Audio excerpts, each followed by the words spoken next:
while we're getting the links out where they need to be. How was New York, dude?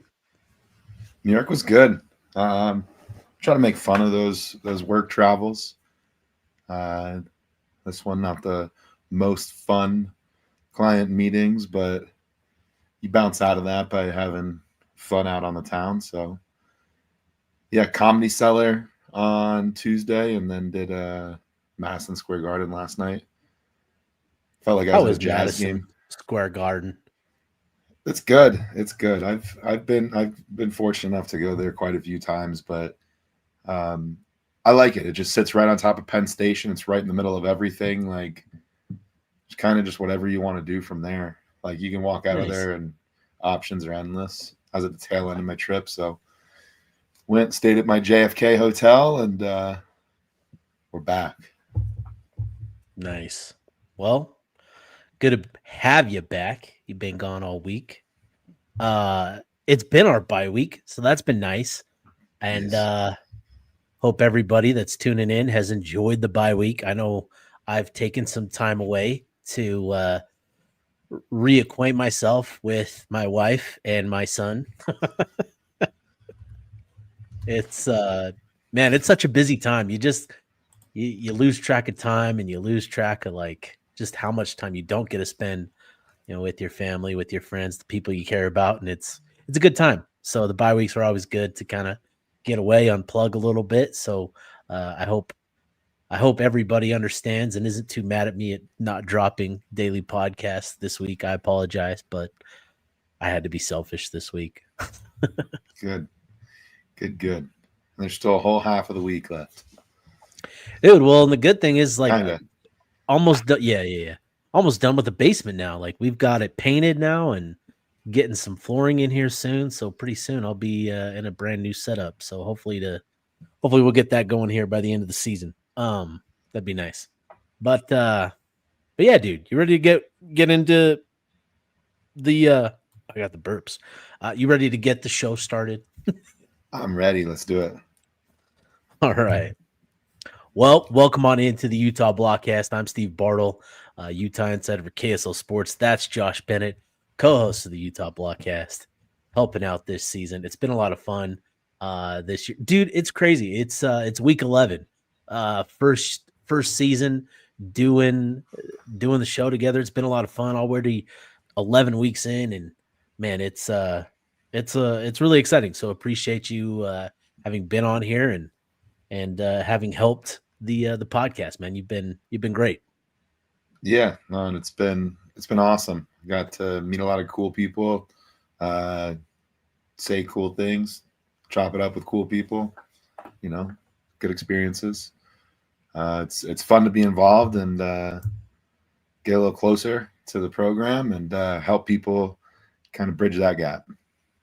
Dude, that's what's been so fun about doing the YouTube stuff now is like people actually like recognize your face when you're out and about. Like I would get that, pretty regularly prior to, but now it's like I'll, I'll be at Target and people will just be like, Bartle, love the show, dude. Like shouting from the other side of Target. I'm obviously there with my wife. Like it wasn't by choice. I didn't go to Target by choice of my own volition. So just, understand that.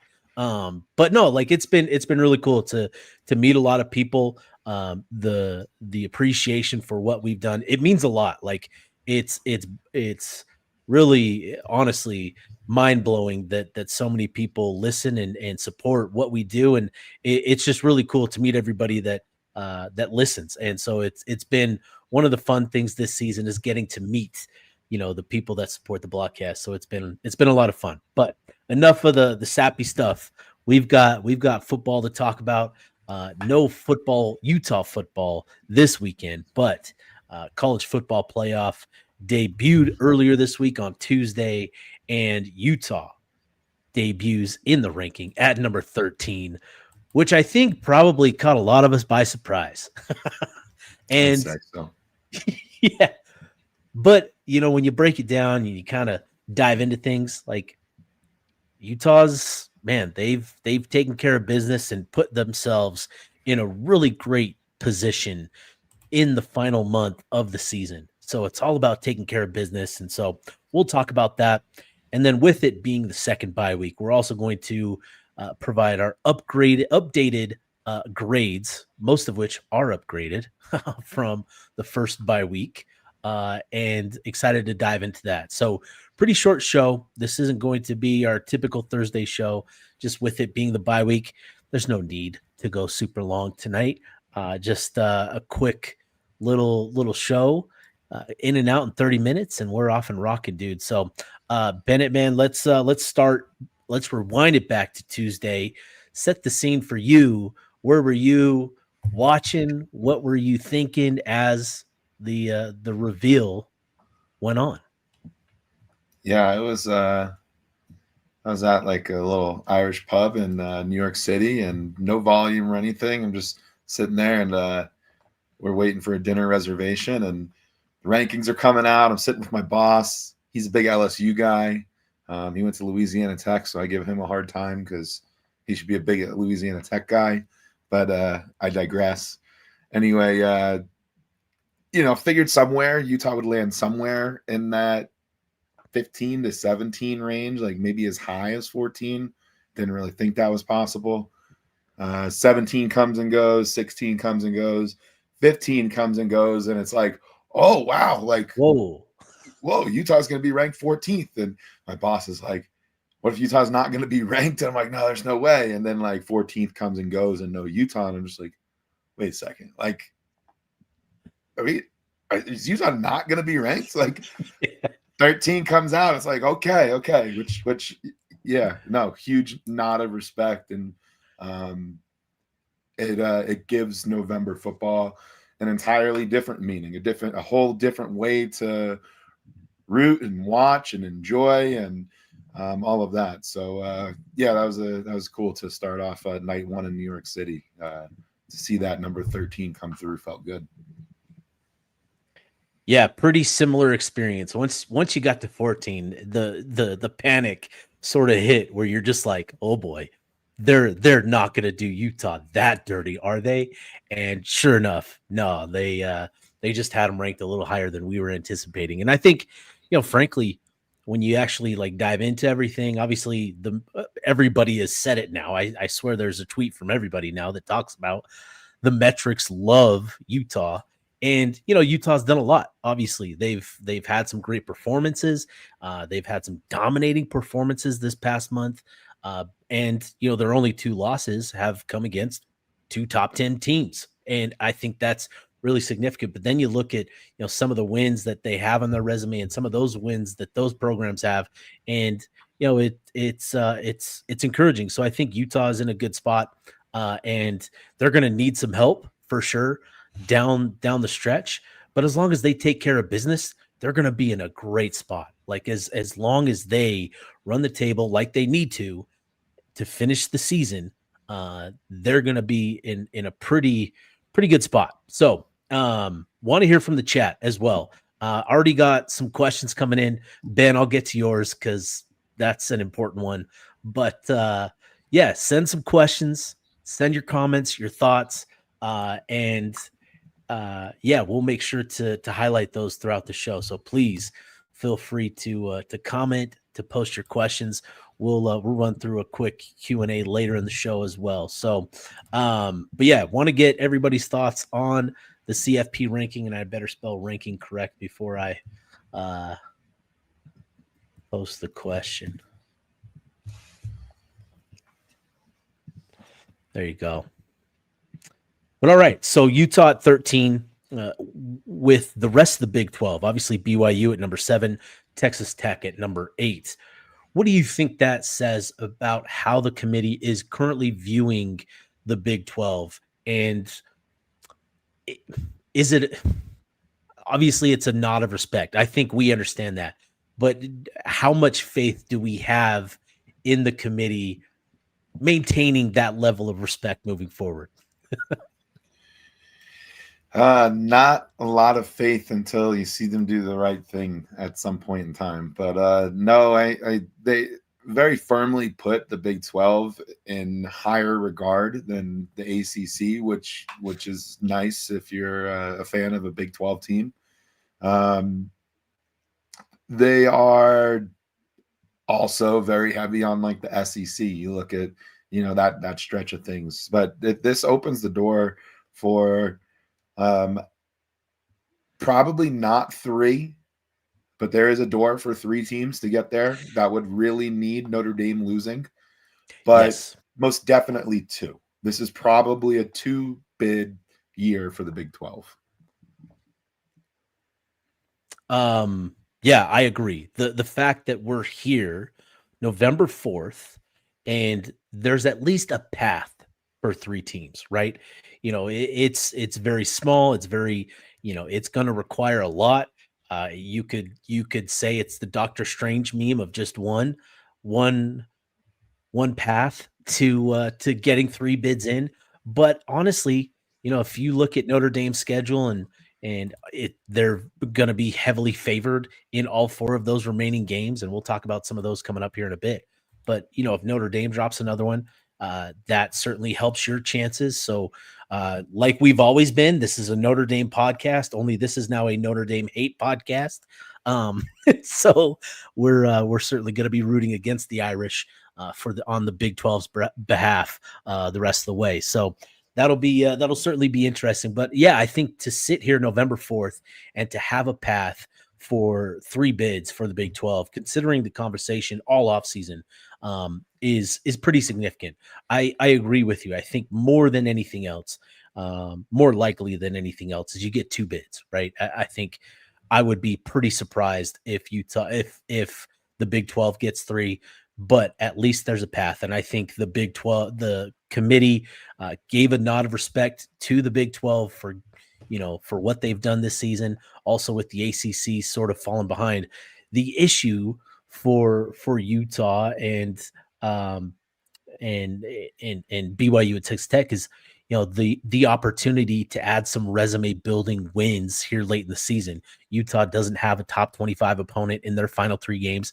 Now maybe Baylor, Kansas State, or Kansas go on a run where they put themselves in that conversation at the tail end of the top 25. But that's sort of the issue that the Big 12 is running up against, is that there's just not a lot of opportunity for any of Tech, BYU, or Utah beyond this weekend, obviously, with the big showdown, to add another quality win to the resume. So, going to be rooting for chaos, obviously, and all that. But I think Utah's in a great spot at 13 for sure. Yeah, I wanted to highlight this too. Is got a comment shows they are really valuing the metrics in which Utah is very high in. Worry about teams behind us passing us later on if we don't have any wins over teams currently in their ranking. Yeah. Yep. 100%. Yeah, that's going to be the thing. And for Utah, the only thing you can do is control what you can control, and you can control how dominant your effort is in each one of these games, right? And that's going to be the important thing for Utah, is to not only take care of business against these three remaining games, or these three remaining opponents, but to do so with a pretty emphatic point of emphasis on the scoreboard as well, like to help their cause as much as they can. So, yeah, I think it's Utah's got to do all that they can to control what they can control. But you're going to be needing some help. And Paul Utah says best, like, has Notre Dame beaten anyone this year to deserve anything? And really, you look at the resume, it's a win over USC, and I think what, 6-7 straight wins now, after going 0-2, but they have the win over USC, but the rest of their resume, not that impressive. Not that impressive, but they do have a top 25 win on their resume. So that's that's the tough thing. Like Utah does too. Well, obviously with Cincy falling out, like it was a number 17 win. But yeah, that's going to be an interesting one for sure. Yeah, I feel like Utah's got to be at if Utah climbs to 9, they're they're going to be in in the college football playoff. You get to 10, things could get a little bit funny still, just because like maybe an ACC team from the outside. Not 10. I think 10 would 10 actually lock it in because if I you're feel 11 or like 12, you could get kicked out, right, for an ACC yeah, team or a G5 team. So 10 would lock it in. 10 is the goal. If you can get to 10, you're in a really really good spot. Like it would be shocking if you don't get an invite ranked 10th. Then it just Yeah, becomes what happens conference championship weekend. right. Yep. And again, you look at the four teams ahead of Utah, directly in front of Utah: Oklahoma at 12, Texas at 11, Notre Dame at 10. Notre Dame, they've got. Let me pull it up here. That Pitt game, big Pitt fans. Yeah, big Pitt Really fans. big They've Pitt got fans. Navy this weekend at home. They go on the road to Pittsburgh next week, at home against Syracuse, and then on the road against Stanford. So Pitt. again, not the most difficult slate, but there's some potential there, right? Pat Narduzzi has had an upset in his career. Fran Brown at Syracuse has had some big upsets in his career already. So we'll see. And maybe Andrew Luck and Frank Reich at Stanford and those guys, maybe they surprise and finish the season with the bang. Who knows? But that's what you're going to need is Notre Dame dropping a game against that schedule, and it seems tough to count on that. Now with Texas, right? Texas at 11, they've still got Georgia this weekend, Arkansas at home next week, and then they finish up with Texas A&M. So obviously, they have a great opportunity to potentially add a big win, but they also have they're at risk of dropping one. That Arkansas game, like if they lose that one, that's going to be pretty tough. Even if you add a win over Georgia or Texas A&M, if you drop that to Arkansas, it's going to be tough. Oklahoma at 12, they're on the road at Alabama this weekend. They return home for a showdown against Missouri, and then they finish up with LSU at home. And LSU is going to be interesting at that point of the season, right? Maybe they get a coach hired by that time, and the vibes start to turn around. But that's going to be the key game. If Oklahoma drops that one, like it's going to be tough for me to see them getting it. But I don't know. So those are the slates. Those are the schedules that the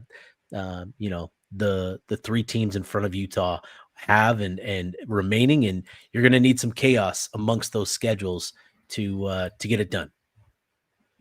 Yeah, I think the biggest thing to underline is just the committee respects. There's a good nod of respect to Utah, the way Utah's winning, but then also that subjectivity that goes into these votes, right? Like Utah's kind of been that, been building into that brand. That's a year in, year out competitor, and this would, Utah gets in at 10-2 without playing in Arlington. That's a huge nod of respect to Kyle Whittingham and what he's built. No, for sure. And I think that would be a great way for Kyle Whittingham to potentially end his career. And we'll see. Yeah, so we'll see on that. All right. So let's enough playoff talk. Obviously, a long way to go with that. And I think this weekend will provide us with a lot of clarity on not only the Big 12 title race, but the college playoff ranking as well moving forward. So this weekend will be fun. But let's dive into Utah football and the players, the position groups that have led to where Utah's at right now at 7-2 and ranked 13 in the country. Let's go through a position by position grade, updating our first bye week grades as well. But yeah, let's dive through this position by position group and just run through this real quick and get some comments, get some questions about these groups and then a Q&A to finish up. But let's start with the quarterback spot. After the last 4 weeks, how are you grading the quarterback position, Bennett? Yeah, I'd give this group. I look back. I'm looking at what we gave our quarterbacks in our first position group breakdown in the first bye week. Gave them an A-. So I want to give the quarterbacks an A- again, but I feel like I'm still needing to see something from the throw game. So I'd go B+. Not complaining, not nitpicking.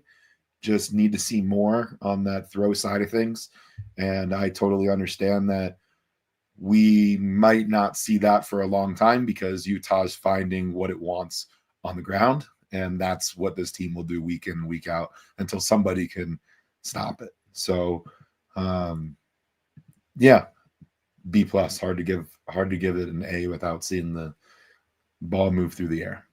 Yeah, I'm with you there. I think B plus is the grade for the quarterback spot, and it's hard to be upset with the overall success of the offense, and that's due in large part to the dual threat production of that quarterback position, whether it be Devin Dampier or whether it be Bird Ficklin against Colorado. Right, Bird Ficklin had such a great performance. He earned Offensive Player of the Week and Freshman of the Week, the first time that's been done in the Big 12 this season. Just a tremendous performance by him. And with Dampier, it's easy to take him for granted, and I think there's such an interesting conversation around Dampier where people dismiss him as a quarterback because he doesn't have the big arm. He's not making big throws deep down the field. But when you look at the overall success of the offense, he is the key cog to all of it, right? Like he is doing a lot for the offense to keep it on schedule, to keep possession of the ball, to sustain drives. You can go back to last season and watch some of these Utah football games with the offense and how much of a struggle it was to kind of reset and gain that perspective of how bad things can be when you don't have a good quarterback. And with Dampier, I think that can be taken for granted a little bit when we're starting to talk about Dampier and what he means to this offense. But when you look at what he's done, he's number 26 in EPA in passing among all quarterbacks. He's number 7 in the country in EPA in rushing among all quarterbacks. He's accounted for 83 first downs through the air, 33 first downs on the ground, 15 touchdowns through the air, 5 on the ground himself. He's done a lot to help this offense sustain drives and put points on the board. And that was his message before the season even started when he was asked, if you had to summarize what this offense is going to do this season, he simply put it, and I'm paraphrasing, we're going to score points. And that's what they've done. They're among the top in the country in points per game, in yards per game, and it's due in large part to what Dampier has done at that quarterback spot. But at the same time, the games against BYU and Texas Tech still loom large, and I think it is fair to criticize some of the downfield production, but let's not dismiss what he is doing in a really effective manner. So I think B plus is fair, but certainly a lot of room for improvement at that quarterback spot. Let's get to the running backs. How did you grade the running backs over the last few weeks? Yeah, I think the running backs are really starting to settle in, and seeing Wayshawn run away with things a little bit. Yeah, It feels like starting to see a little more that bell cow, if you will. If you yeah, look at what we had them graded going into the bye week, the first bye week, B minus. Um, I'd give them an A minus here. I think they've been about as good as they can. There was the BYU game, didn't really get to run anything up the middle. Feels like Utah hasn't been running between the tackles as much, so you see Nikari getting less production. But Utah's been really strong at just attacking those edges, and that's more Wayshawn's game, and it's been fun to watch him kind of come into his own and get 2 games in a row passing that 100-yard mark. That's a big number for running backs to hit, and it's an important number. And seeing him get that twice in a row, it's good. Seeing him healthy, taking more reps, getting more touches is good. It feels like he's healthy into the more important stretch of the season. Then you got guys like Daniel Bray, coming in. Like that's been yeah. something that's come into the picture since we regrouped on this group last. And yeah, no, it's been a group that's been fun to watch grow, and they're very much as part a key to the success that this offense has been having.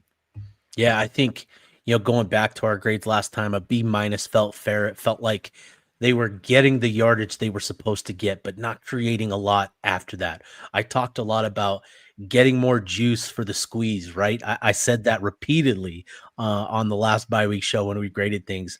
And over the last 4 weeks, they have gotten more juice out of the squeeze in these last 4 games. So I think, Utah's really benefited from the emergence of Daniel Bray. You mentioned that Utah really struggled to run up the middle against BYU, but Bray was everything to the rushing attack, getting to the outside. His speed and ability to get to the edge was vital to that, and to have that presence in that room, I think is really big. And then with Wayshawn Parker, back to back games going over triple digits. And it seems like he's starting to hit his stride as a running back as we get into these final 3 games, which is really exciting. But getting back to the conversation around getting more juice from the squeezes, the first 5 games, Utah running backs only averaged 2.66 yards after contact in the first 5 games. Just not a lot of yards after contact. But over these last 4 games, that number's risen to 3.13 yards after contact. Now, it's not just they're getting a half yard more after contact per carry. It speaks to an increase in big gains after contact. And to this point, going back to the month of August and September, the first 5 games of the season, Utah was fourth in the Big 12 in rushes of at least 10 yards with 32 gains of at least 10 yards. In the month of October, in 4 games alone, that number was 32. So they hit the same number in one fewer game this past month, hitting that. And then not only that, runs of at least 20 yards. They did that 11 times this past month, these last 4 games. In the first 5 games, that number, they only got to 8. So they're getting more chunk yardage. They're getting more explosives in the run game as well. And I think that's a big part. And Wayshawn Parker has been big in that. Daniel Bray has been really big in that as well. And I think for me, that's been the biggest difference is they're getting more explosives. They're getting more yards after contact. And that's been the big difference for me. So I give this group an A minus, a pretty big improvement from the last time we did this. And I think they've really started to capitalize and find a groove, with the running backs. So let's get to the big guys up front, the offensive line. Where are you at? What's your grade for the big hogs? Yeah, it's hard to not like what you're seeing out of the running game, and a lot of that comes from the push that's generated up front by the big hogs, as you put them. So, uh, going into the first bye week, we graded them out at a B plus. I would say they're still at that B plus level. I think that Texas Tech game still kind of looms a little large. Like to see this unit go against another really good defensive front, and that's where I think you could give the group, get them into that A territory. But gotta love what you see. Especially when you get into some of those plays with the downfield blocking. You talk about some of those chunk plays with the running yards, like seeing Spencer Fano blocking at the third level is a lot of fun. But yeah, I mean, on the average play in and play out, they're leading the way to an offense that's getting nearly 500 yards week in, week out. Yeah, I'm with you. I think this group is still a B plus, and maximizing as much of a B plus type grade as they can get. It's just needing to see that against really elite competition, right? Those big games, the BYU game, wanted to see a little bit more push up front, up the middle, right? That sort of thing. Like that's the type of thing that we're waiting on for this group. But in terms of just the week in, week out against the rest of the schedule, they've been as dominant as any group in the country. But just needing to see that next level from this group, I think is what we're waiting on. But all of the numbers are still really, really, really good, right? Pass pro numbers, run blocking numbers. We can talk about line yards, which I love. We can talk about time to sack and all of that. They're doing all that they can to maximize what they're doing as as big blockers. It's just needing to see that against in a big game. Like that's where we're at with this group. So yeah, B plus. I think that's totally fair. Now this is going to be interesting. Wide receivers and tight ends. Would be curious to see if this has changed at all. I gave this group a B minus. What did you give this group? Yeah, so we split them out, wide receivers and tight ends. So wide receivers we gave a B minus, and tight ends gave an A minus. If we're combining the two, I'd probably say like a B. But if we're just separating them out, wide receiver, I'd probably be B minus there, and for the tight ends, I'd probably go B plus. So yeah, I'd average them out at a B. On the Yeah, wide receiver side of things, it's hard because you got a guy like Ryan Davis who I'd grade yeah, an A, but you need to have option 2 and option 3. And although it hasn't been something that's burned Utah for the most part this season, it's still just nice to have extra reliable targets. So hard to get higher than a B minus with only having one reliable go-to guy. yeah. That's exactly where I'm at with this group. Is Ryan Davis is doing all that he can. He is top 5 in the Big 12 in a number of receiving categories. Number 2, only behind Jordan Tyson. If I had told you in the summer that Ryan Davis would be the number 2 receiver behind only Jordan Tyson in the Big 12, you would have laughed. You would have laughed in my face. You would have slapped me probably. You would have done all types of things, mocked me and said I was some crazy homer. But no, he's sitting here number 2 in receptions, number 2 in yards. I think number 4 in yards per game. Like he is doing a lot, and he's doing a lot of the heavy lifting for Utah.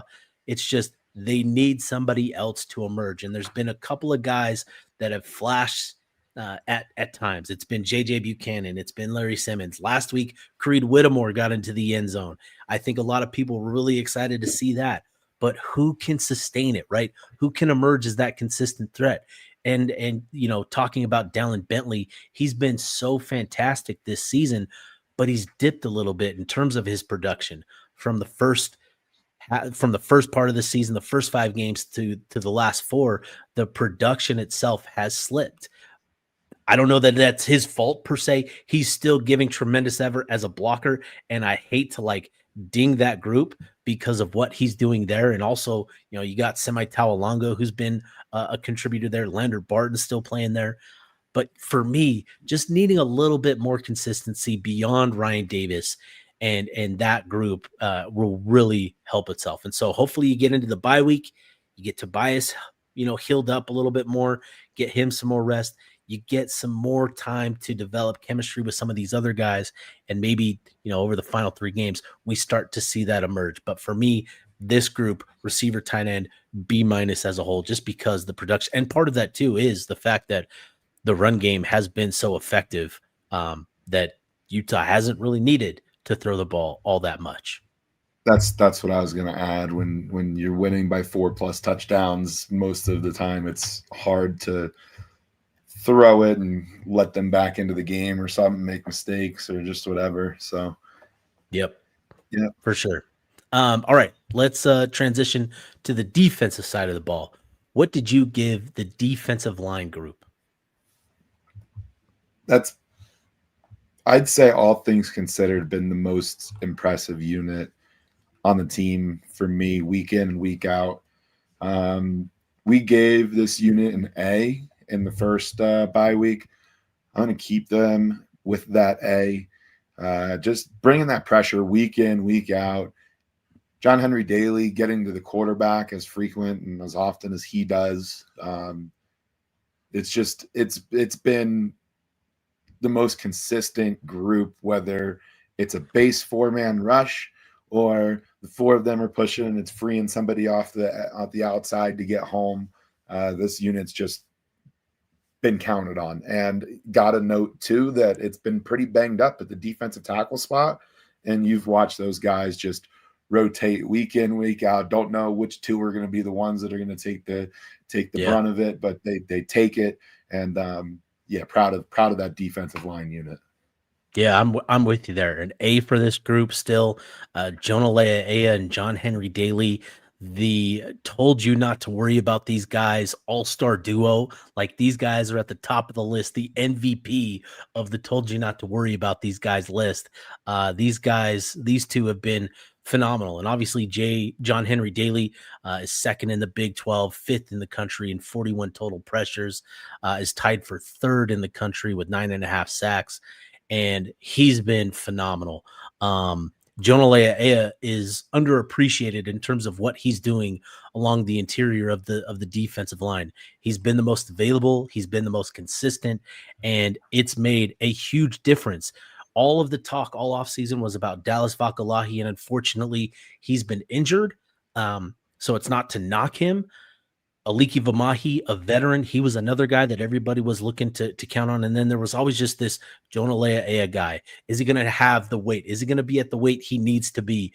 And here we are, going into game 10 next week against Baylor. And Leah has 13 pressures on the season, matching the number generated by Junior Tafuna and Keanu Tanavasa from all of last season in just 9 games.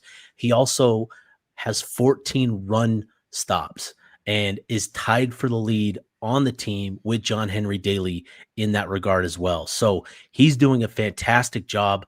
And I hope that people appreciate what he's doing, because, he's not your prototypical defensive tackle who's 6'3", 310 pounds. He is a little bit lighter. He's a little bit more athletic, but he's done a lot to make an impact on that defensive line. So he's been really good. And I think, to your point, just the collective effort from the line across the board has been phenomenal. They've been the tone setters they've needed to be this season, and I think that's been huge. So A for the defensive line. Let's get to that second level group, the linebackers. What grade did you give Colton Swan's group? Yeah, I'll give this group a B. Let's look back real quick. Had him as a B plus going into the first bye week when we first graded the group. I'll give him a B. Not a knock by any means. Just feel like you get spoiled with a guy like Devin Lloyd, who's just everywhere. Yeah. And just absolutely nasty and vocal and that leader and all of that stuff that you want out of a guy that's playing in the center of your defense. I just feel like we don't have that. And I know that that's an unfair bar because Devin Lloyds don't just walk out on the football field every Saturday or Sunday at this point. He was a 2-star athlete. They're everywhere. I was a 2-star athlete back in 2007. Just miss Devin Lloyd. Special shout out to Devin Lloyd. Stevenson, Sylvester, just that it just need that dominance, and hopefully can see that. I think John O'Hall's getting really close, and yes, I'm glad you said that. It's not a knock to the room. They've been great. Don't get me wrong. I think the linebackers have been awesome and a really important piece of a really strong D. Just waiting for the next time I get to watch Devin Lloyd. That's really, I guess, what it comes down to. Pretty special player, but yeah, I think Jonathan Hall has really done a lot to do his best. You go back to that Colorado game, he led the team with 9 pressures as a linebacker. Let's not forget that, right? 9 pressures, 2 sacks, forced the safety. He was that guy for Utah in that game. Trey Reynolds also filling in for Lander Barton in the first half, got himself a sack and a couple pressures. That game plan was so perfect and allowed the linebackers to just play on their toes and get after Caden Salter. That was a fun game. And the rest of the other 3 games, they've been solid. Still looking for, to your point, more of that playmaking, right? More of the ball hawking. What made Devin Lloyd so special, whether it be getting to the quarterback and getting sacks or creating turnovers.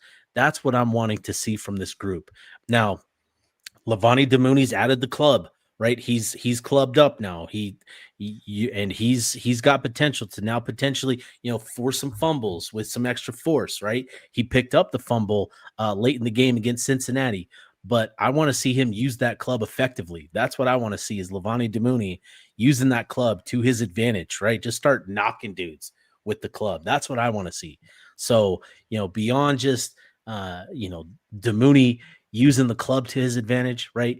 I hope that we continue to see these backers play with that aggressive mindset that they had against Colorado, right? Get after it, be nasty, and just be physical, be violent. That's what this group needs. And I think that game plan got that out of Jonathan Hall. And so I hope that he, among all the other linebackers, can really progress over these final 3 games. Because I agree. I think he's got sort of really special potential. And I think he can start to realize that over these final 3 games. He's already made great strides from where he was last year to where he is right now. Night and day difference, right? He is a truly converted linebacker. Now it's about taking those next steps and elevating to an elite level. And I hope that we start to see that over these final 3 games. So B+ for me at the linebacker position. Let's now get to the cornerbacks, because going back to the first bye week, this was the group that we were pretty hard on. This group was not impressive. So I'm very curious to hear what your thoughts are on this group, Bennett. Yeah, so we did B- for the quarter. This is a first bye week grade. Yep. B- for cornerbacks, C- for safeties. Yeah. If we're putting that whole back end of the defense into one grade, cornerbacks and safeties, I'd say at this point, I'm going to go B+, and I want to go A-, but tackling stops me from getting there. Yeah. B+ though, good grade. Top 10 pass defense in the country in terms of yards allowed per game. Has been beat on a couple long balls, but overall just been the unit's been mostly nails. So B+, I think most improved unit overall on the roster, and will be interesting to see how they perform on the other side of the bye week against Trigg and Sawyer Robertson and on the road and whatnot. Good test against a nice air attack team. Yeah, I think you hit the nail on the head, is that the tackling is what holds this group back. There are a couple really memorable moments over these last 4 games when it comes to tackling and amongst the defensive secondary members, and I think that's what hold this group back from a better grade. But in terms of coverage, these 2 groups, safety and cornerback, have made really impressive strides. So I'm going to ask you, Bennett, who do you think is currently limiting quarterbacks to the lowest QB rating when targeted? So I think I know the answer to this one. Teo Johnson? It is not Teo Johnson, actually. Blake Cotton. Blake Cotton. Teo Johnson. Okay, fair. Teo Johnson. Fair. I'm speaking more to the cornerback, but Teo Johnson, 2.8 rating when targeted that's absurd. Like, that's crazy. Yeah. It doesn't feel real. It feels like one of those where he played one snap and like got a breakup and it's a 2.8 rate. That's insane. So okay, I'll give you that one. 2.8 for Teo Johnson. But Blake Cotton amongst all the cornerbacks, limiting opposing quarterbacks to a 49.3 rating in coverage when targeted. You go back to what he looked like the first 5 games of the season, just to kind of give you some perspective on, how far he's come. So in the first 5 games, he gave up 2 receptions on 3 targets against UCLA, 1 of 2 against Cal Poly, 2 of 2 against Wyoming, 2 of 4 against Texas Tech, and then 1 of 2 against West Virginia. So, a little over, about 60% reception when targeted. I think he finished up, let me do quick math here, 8 of 6, 8, 10, 13, 8 of 13 for receptions when targeted. So that was the first 5 games. Over the last 4 games, 1 of 6 allowed for receptions against Arizona State, 1 of 4 against BYU, 1 of 3 against Colorado, 3 of 10 against Cincinnati. That is phenomenal improvement from Blake Cotton pre and post, from before the bye week and after the bye week. He has really developed and emerged into what Utah thought they were getting in him. Just kind of that grizzled veteran that would always get back up, forget about the last play, and just move on and keep playing at a really high level. He's really taken to the coaching, really taken to the development, and I think his improvement reflects positively on the rest of the group because the rest of the group has made similar strides as well. Yeah, and guys like Blake Cotton coming over from UC Davis. I mean, that's important to just keep in mind when you think about this transfer portal era and Utah's ability to restock the cupboards and being able to take a guy from UC Davis like Blake Cotton and have him playing the way he is. That's you can always compete if you're able to evaluate and develop like that. Yep, no matter how much money you do or don't have. For sure. And I think that's a really big thing. And Utah, you look at that cornerback room, Donovan Saunders made a couple of really impressive plays against Cincinnati. He's depth. He still has another year. Then they have another kid in JC Hart that they're really excited about, really optimistic about. He's going to need an offseason to continue working on things.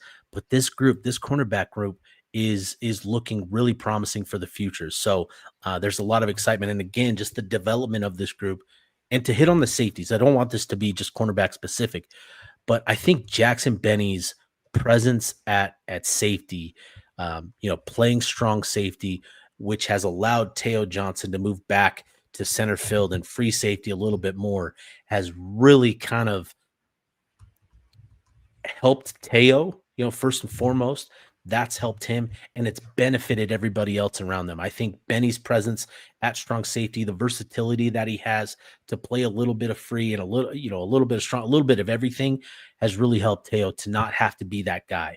And he can focus more on being that free safety, that center fielder, which is what he's been able to do over the last couple games and has really kind of helped him get back on that upward trajectory in his own game. So, it's not just that the corners are improving, the safeties are improving as well. Just again, the tackling, and it's not just Teo Johnson. It's Smith Snowden. It's Scooby. It's Blake. All of these guys need to improve as tacklers. And I think that's going to be the key, especially in these next 3 games, because you're going to face some passing attacks with Baylor. Jalen Daniels is going to throw the ball around. That's going to be key, is individual one-on-one tackling in those games, obviously assuming if a pass is completed, first of all.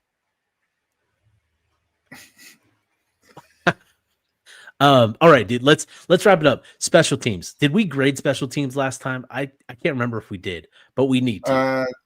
I don't see special teams. I don't think graded. we did. Yeah, I don't think we did. But I'll give this group a B. And I think there's some really encouraging things with each phase of special teams.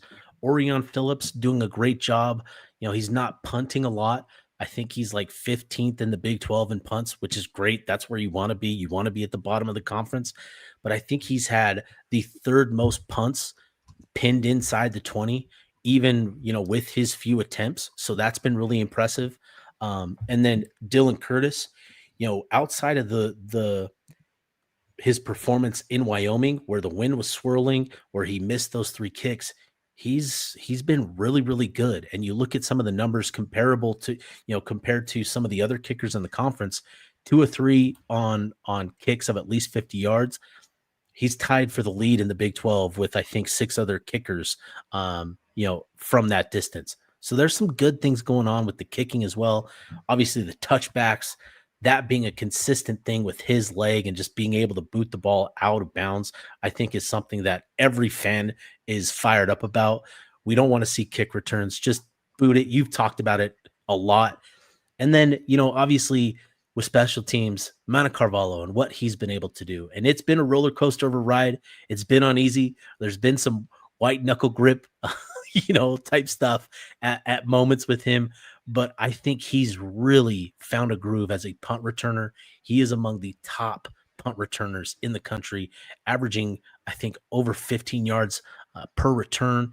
And, outside of the muff punt against BYU has just been really, really, I shouldn't say really consistent, because I think his first punt return was against West Virginia, where we were both at that game. And he did a leaping reception to haul it in. It's just like, oh, buddy, this is going to be a ride. But anyways, I think so. I think a B for special teams is pretty fair. Yeah,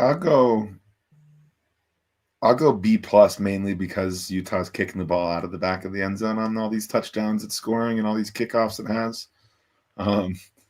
No, I think the return game's actually been pretty solid aside from the couple mishaps, and then I think the kick coverage doesn't really exist because it doesn't need to, because we're kicking it out of the back. Utah's kicking it out of the back of the end zone. On punt coverage, not giving up the big play on punt returns to opponents. Field goals have been moving in the right direction. Maybe there's one game I would have liked to see more field goals kicked, and but what can you do? But no, I think B plus is where I'll put these guys. Yeah, I think that's fair. Should we get to some of these questions? Yeah, let's do it. All right, let's do that. Start here. Have the DBs that have emerged surprised even coaches or just the fans? I mean, I'll have to answer this. I don't think they've been a surprise to Coach Shaw, to Coach Whittingham. I think they understood that this was going to be a process, right? It was going to require time and reps and development, but I don't think they're all that surprised with what they're seeing now. It's taken patience and all of that, but I think they always sort of envisioned this sort of effectiveness with this group. Going back to fall camp, Whittingham repeatedly threw a lot of praise towards Blake Cotton and what he was doing as a cornerback. And I think they always felt really optimistic about what they had in these guys. And I think it just was a matter of getting them to this. They understood the path that it required. And I think so the coaches know, I don't think this comes as a surprise to them.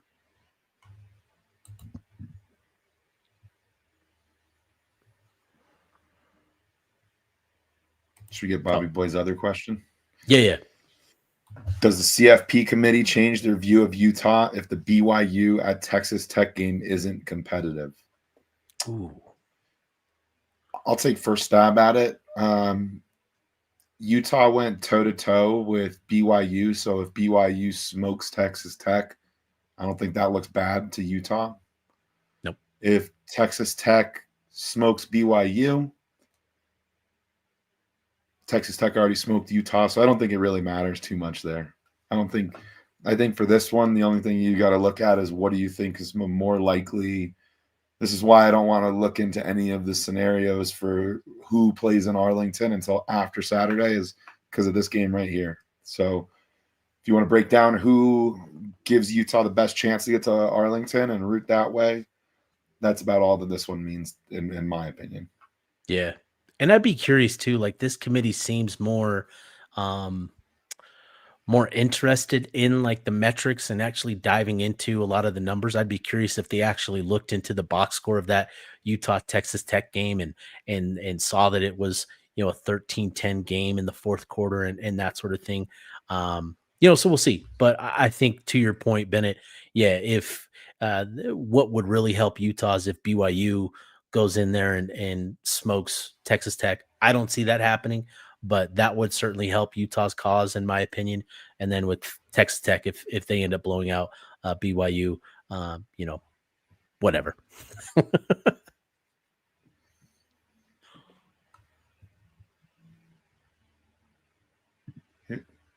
This one from Ben.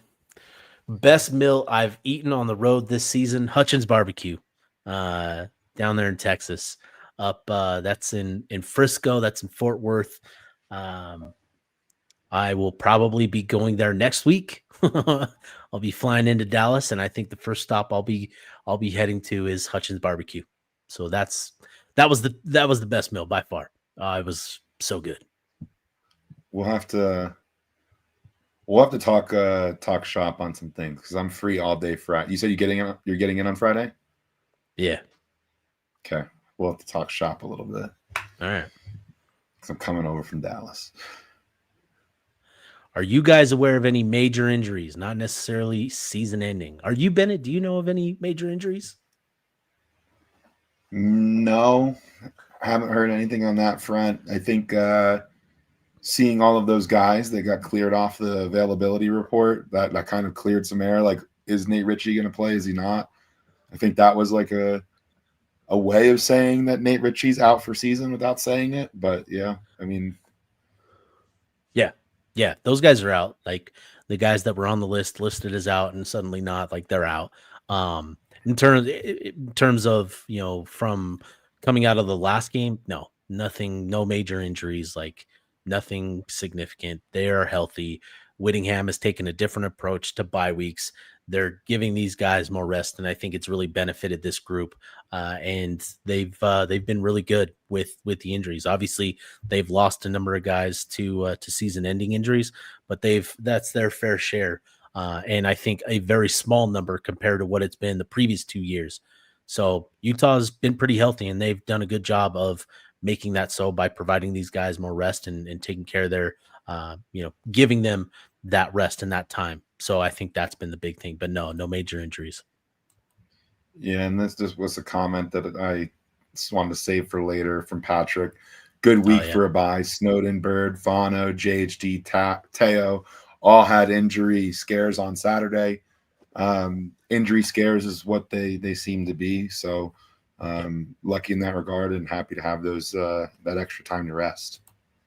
yep. Last one, this one. Who are your biggest candidates for a late season emergence, whether an established guy coming into form or a guy that's shown flashes and opportunity is opening up for them to have a bigger impact on the field?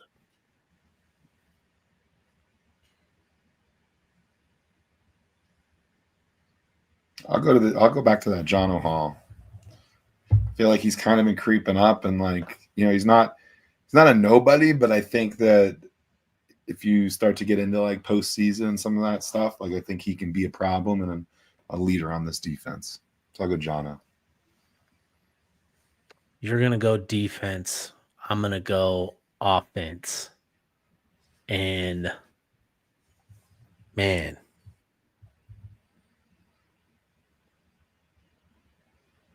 who do I think can do that? Who do I think can be that guy?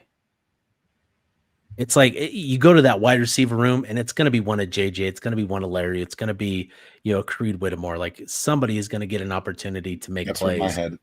That's where my Yeah, head is. it's just like, who's it going to be? I don't know. Like all three of those guys could have a game, right? But they're going to need one of those guys, at least in one or two of these remaining games to emerge and make plays. So to me, it's one of those three. I wish I could pick just one. I'm not, we'll see. But I think those are the guys that Utah needs to find production from. So, man, we went a lot longer than what we were anticipating. We were thinking that this is going to be a short, easy show, 30 minutes in and out the door. But here we are approaching minute 60, and geez Louise, dude, let's go ahead. Let's wrap this thing up, put a bow on it, get this posted tomorrow morning. Appreciate you, Bennett, for doing this. Appreciate everybody for hopping in, for tuning in, and supporting the Blockcast. It means a lot to us, and excited. Enjoy your weekend. Enjoy the bye week. Enjoy football, stress-free football. It's fantastic, and we'll be back. We'll be back. I think Saturday night we're doing a space, Bennett. Saturday Yeah, night, just kind of recap the action. yeah, no space tonight. Don't have a football game to talk about. Don't want to talk about tiebreaker scenarios and things like that. Yeah, Saturday night, when the games are over, that's a great time to do that. So yeah, Saturday, come back together. sounds good, man. Saturday night space. Looking forward to it. We'll see y'all then.